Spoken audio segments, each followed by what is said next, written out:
Hello दोस्तों, ये episode होने वाला है आगे की आने वाली जर्नी के लिए। पिछले एपिसोड में मैंने एक सवाल पूछा था जिसका सही आंसर बकलोल डब्स ने दिया था, तो कॉन्ग्रेचुलेसन्स भाई, बहुत बहुत थैंक यू। आपने बिल्कुल सही उत्तर दिया था और इसका आंसर है किंगलिन। और अगर आपने हमारे चैनल को सब्सक्राइब नहीं किया तो जरूर से कर लीजिए। तो अगले आने वाले क्वेश्चन पर जो भी इसका सही आंसर करेगा, मैं उनमें से 5 लोगों के नाम अपने वीडियो में मेंशन करूंगा।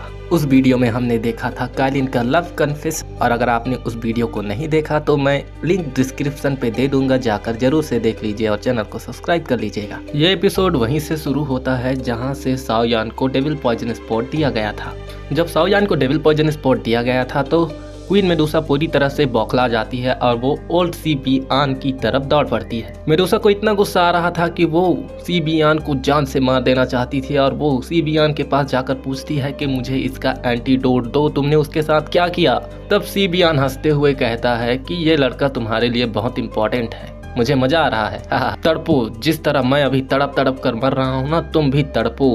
क्वीन मेडुसा गुस्से में होती है और वो बहुत उदास भी होती है और वो सी बी आन से कहती है, अगर तुमने मुझे इसका एंटीडोट नहीं बताया तो मैं तुम्हारे सेक्ट के एक भी वॉरियर को, एक भी लोग को जिंदा नहीं छोड़ूंगी। ये कहकर क्वीन मेडुसा उन सभी की तरफ देखने लगती है। सी बी आन इसे सुनकर थोड़ा घबरा जाता है और वो क्वीन मेडुसा से कहता है, सच बताऊं तो मुझे इसका इलाज नहीं पता, मैं भी इसका इलाज नहीं कर सकता। फिर क्वीन मेडुसा गुस्से में एकदम तिलमिला जाती है और सी बी आन की छाती चीर डालती है, जो कि आने वाले एपिसोड में हमको देखने को मिलेगा या नहीं ये तो वक्त ही बताएगा। क्वीन मेडुसा का गुस्सा पूरे 7वें आसमान तक पहुंच चुका होता है और वो स्कॉर्पियन सेक्ट के लोगों की तरफ 7 कलर की स्वाड निकालकर बस जाने ही वाली थी कि पीछे से एक आवाज आती है जो कि बहुत ही दुखदायी थी और वो साओ यान की, कालिन वापस आओ, इन सब में उनकी कोई गलती नहीं है, हम ही यहाँ आए थे, वो सभी इनोसेंट हैं, उन्हें जाने दो।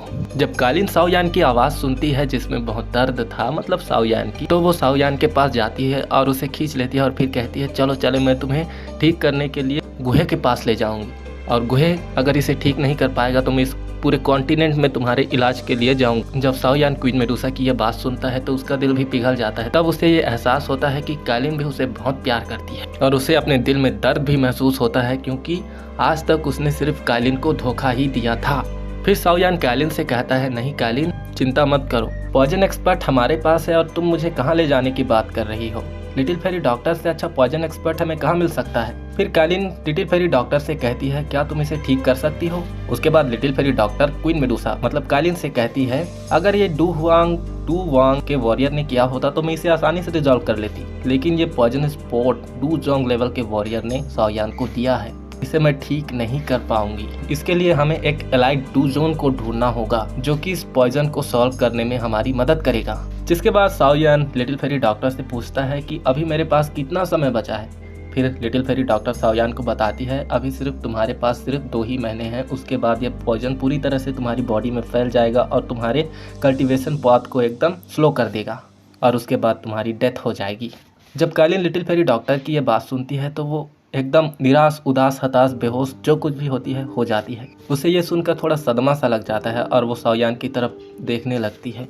फिर साओ यान लिटिल फेरी डॉक्टर से पूछता है, क्या इसका कोई भी इलाज नहीं। फिर लिटिल फेरी डॉक्टर उसके बाद बताती है, हाँ इसका एक टेम्पररी सोल्यूशन तो है, मैं इस पॉइजन को कुछ समय के लिए सील कर सकती हूँ। फिर उसके बाद हमें पॉइजन सेट का सीन दिखाया जाता है जिसमें लिटिल फेरी डॉक्टर साओ यान को एक पॉन्ड के पास ले गई होती है। पॉन्ड में साओ यान क्रॉस लेग करके बैठा हुआ था और उस पॉइजन को दबाने की कोशिश कर रहा था। फिर जब लिटिल फेरी डॉक्टर साओ यान को देखती है जो कि पॉइजन को दबाने में एकदम स्लो प्रोसेस ले रहा था, उसके बाद लिटिल फेरी डॉक्टर खुद ही उस पॉइजन को सील करने के लिए एक्शन लेती है। फिर लिटिल फेरी डॉक्टर अपने कपड़े उतारती है और साओ यान के पास जाने लगती है। तब साओ यान देखकर पूछता है, ये क्या हो रहा है। फिर लिटिल फेरी डॉक्टर बताती है कि मैं इस पॉइजन को सील करने में तुम्हारी हेल्प करूंगी। फिर उसके बाद साओ यान मान जाता है और फिर लिटिल फेरी डॉक्टर अपना प्रोसेस चालू रखती है और उसे एक किस भी कर देती है।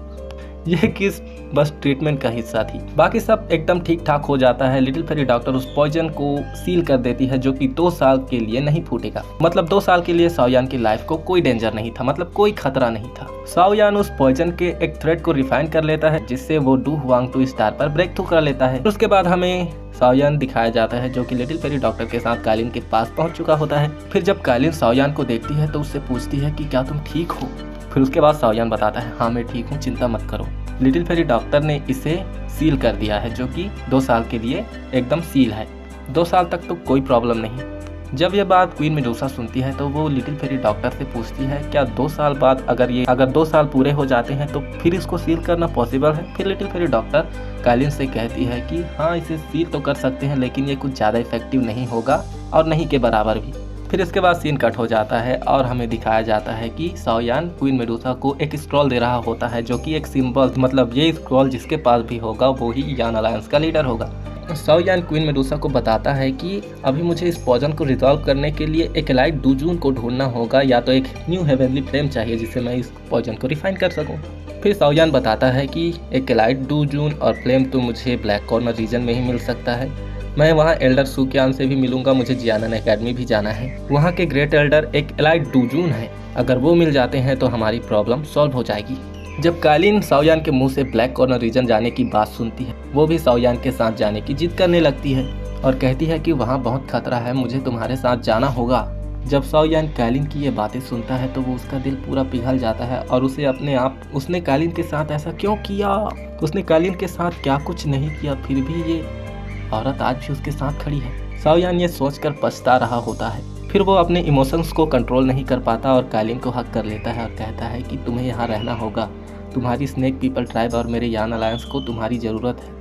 तुम ही हो जो इसे हॉल ऑफ सोल से प्रोटेक्ट कर सकती है और मैं सिर्फ तुम पर ही यकीन कर सकता हूँ। जिसके बाद काइलिन साओयान के गले लगाए जाने पर उसका बिल्कुल भी विरोध नहीं करती और वो भी साओयान को गले लगा लेती है। काइलिन इस समय बहुत उदास होती है। फिर साओयान काइलिन से कहता है कि मैं ब्लड बोल सोल पिल को तुम्हारे पास 2 साल के भीतर ही भेज दूंगा किसी के हाथों। काइलिन साओयान को टोकते हुए कहती है अगर ये पिल तुम मुझे खुद ला कर देते हो तो मुझे बहुत अच्छा लगेगा। ये बात सुनकर साओयान को अपने दिल में गर्माहट महसूस होती है। अगर साओयान यहाँ और थोड़ी देर रुकता तो वो अपने आप को संभाल नहीं पाता, इसलिए वो काइलिन को ग्रीट करता है और वो उड़ जाता है। इसके बाद जब लिटिल फेरी डॉक्टर उड़ने वाली होती है तो काइलिन लिटिल फेरी डॉक्टर से कहती है कि मेरे साओयान का ख्याल रखना। इसके बाद लिटिल फेरी डॉक्टर कहती है चिंता मत करो, वो मेरा दोस्त है। माना कि हमारी क्वीन अब जाने वाली है, जाएगी तो नहीं, प्रीवियस एपिसोड में वो रहेगी ही। अगर याद आए कभी तो उसे प्रीवियस एपिसोड में जाकर देख लेना। ये शोक मत मनाओ कि हमारी क्वीन हमें छोड़कर चली गई, वो हमारे दिल में हमेशा थी, हमेशा है और हमेशा रहेंगी। मैं बस इतना ही कहना चाहूँगा, जिसने साओयान के लिए सारी दुनिया छोड़ दी, उसे पागलों की तरह चाहा, अपने ईगो तक को साइड में कर दिया, पूरी दुनिया को झुकाने वाली आज उसके आगे झुक गई। हर उस बुरी सिचुएशन में उसे प्रोटेक्ट किया, अपने से पावरफुल वॉरियर से तक भिड़ गई और बस इतना ही कहा कि उसकी लाइफ पर सिर्फ मेरा ही हक है। मैं बस दिल से यही कहना चाहूँगा कि I love you queen Medusa. आप हो तो हम BTTH देखते हैं, क्योंकि आप ही हैं BTTH की आन बान शान और हम सभी की जान, क्योंकि आप हमारी दिलों में बसती हो। और इसी के साथ हमारा ये एपिसोड हो जाता है ख़त्म। अगर आपको इसके आने वाले एपिसोड चाहिए तो मैं रेगुलर बेसिस पे अपलोड कर दिया करूँगा, लेकिन इसके लिए मुझे सब्सक्राइबर बेस चाहिए और लाइक शेयर और सपोर्ट भी चाहिए। अगर आप सपोर्ट करते हो तो मैं रोज़ मांगा बेस्ड एक्सप्लेनेशन अपलोड कर दिया करूँगा, जो कि आने वाले एपिसोड से एकदम बिल्कुल सेम ही होंगे, क्योंकि मांगा में सब कुछ सीन के साथ दिखाया जाता है और उसमें एक एक डायलॉग भी दिखाया जाता है। और इसी के साथ हमारा ये एपिसोड हो जाता है ख़त्म। मिलते हैं अपने नेक्स्ट एपिसोड पे। Thank you so much.